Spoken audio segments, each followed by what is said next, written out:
National खबर देख रहे हैं आप और मैं आपके साथ प्रज्ञा झा। आज हम बात कर रहे हैं आम आदमी पार्टी के दूसरे सबसे ताकतवर नेता मनीष सिसोदिया की, जिनकी गिरफ्तारी के बाद आम आदमी पार्टी और भारतीय जनता के बीच तलवारें खिंच गई हैं।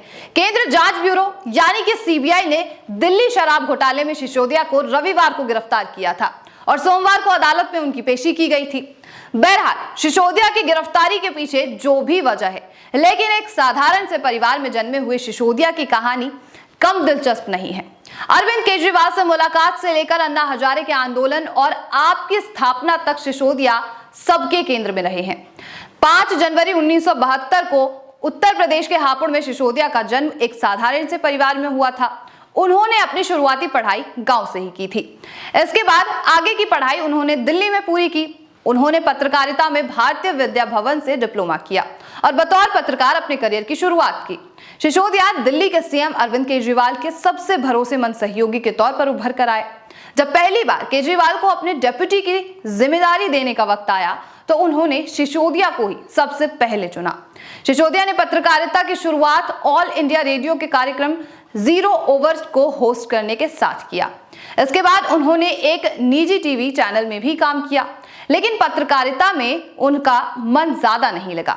उन्होंने कुछ अलग रास्ता चुनने का मन बना लिया। चूंकि वो एक बेहद ही सामान्य परिवार से आते थे तो उन्होंने आम लोगों के लिए काम करने का मन बना लिया। सिसोदिया ने 2006 में पत्रकारिता के करियर को छोड़ दिया। उन्होंने अरविंद केजरीवाल के साथ पब्लिक कॉज रिसर्च फाउंडेशन की स्थापना की। इन्होंने फिर परिवर्तन एनजीओ को भी स्थापित किया। 2013 में दिल्ली में सरकार बनाने से पहले सिसोदिया और केजरीवाल इसी एनजीओ के जरिए काम करते थे। इसके जरिए दोनों शख्स राशन, बिजली बिल और सूचना के अधिकार के लिए काम करते थे। इसके जरिए ही ये दोनों नेता अन्ना हजारे के आंदोलन से जुड़े। फिर आम आदमी पार्टी की स्थापना हुई। इसके बाद दिल्ली में आपका राज भी शुरू हुआ। सिसोदिया के केजरीवाल से मुलाकात 1998 में हुई थी। इसी दौरान उन्होंने एक्टिविज्म की तरफ का भी रुख किया। सिसोदिया कबीर नाम का एक एनजीओ भी चलाते थे। 2011 में सिसोदिया अन्ना हजारे के भ्रष्टाचार विरोधी आंदोलन के भी हिस्सा बन गए थे। इसी आंदोलन में जन लोकपाल बिल की मांग उठी थी। सिसोदिया आप के संस्थापक सदस्य थे। उन्हें पार्टी के राजनीतिक समिति का सदस्य बना दिया गया। 2013 के दिल्ली विधानसभा चुनाव में सिसोदिया पड़पड़गंज से चुनाव लड़ने के लिए उतरे। उन्होंने बीजेपी के नकुल भारद्वाज को हरा दिया था। 2015 में भी सिसोदिया को पड़पड़गंज से जीत मिल गई थी। उन्होंने विनोद कुमार बिन्नी को मात दी थी। इसी जीत के बाद केजरीवाल सीएम और सिसोदिया डिप्टी सीएम बन गए थे। 2020 में विधानसभा चुनाव में सिसोदिया ने पड़पड़गंज से बीजेपी उम्मीदवार रविंद्र सिंह नेगी को 3000 वोटों से हराया था।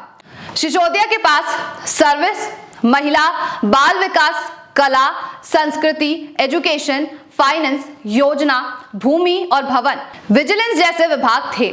सिसोदिया पर 2022 में दिल्ली में एक्साइज पॉलिसी में घोटाला करने का आरोप लगाया गया। इसी बारे में सीबीआई ने उनके घर पर छापा मारा और दिल्ली की नई आबकारी नीति में नियम कानून के उल्लंघन का आरोप लगाया और इससे 150 करोड़ रुपए के नुकसान का दावा किया। 26 फरवरी को इसी मामले में सीबीआई ने करीब 8 घंटे की पूछताछ के बाद सिसोदिया को गिरफ्तार कर लिया था। केजरीवाल के बाद सिसोदिया की पार्टी में छवि काफी सौम्य है। केजरीवाल सिसोदिया को दिल्ली की शिक्षा में जबरदस्त सुधार का श्रेय देते थे। केजरीवाल का सिसोदिया पर भरोसा इतना ज्यादा था कि उन्होंने अपने डेप्यूटी को 18 विभागों की जिम्मेदारी थमा दी थी। अभी भी मनीष सिसोदिया की परेशानियां कम होने का नाम नहीं ले रही है। लगातार कोर्ट उनके रिमांड को बढ़ाती जा रही है, लगातार उनसे पूछताछ चल रही है और सीबीआई का लगातार यही कहना है कि पूछताछ में मनीष सिसोदिया कोऑपरेट नहीं कर रहे हैं, इसलिए उनकी रिमांड को और ज्यादा बढ़ाया जाए। अब आप हमें बताइएगा कि आपको हमारी ये पूरी रिपोर्ट कैसी लगी। तब तक के लिए नेशनल खबर के साथ बने रहिए।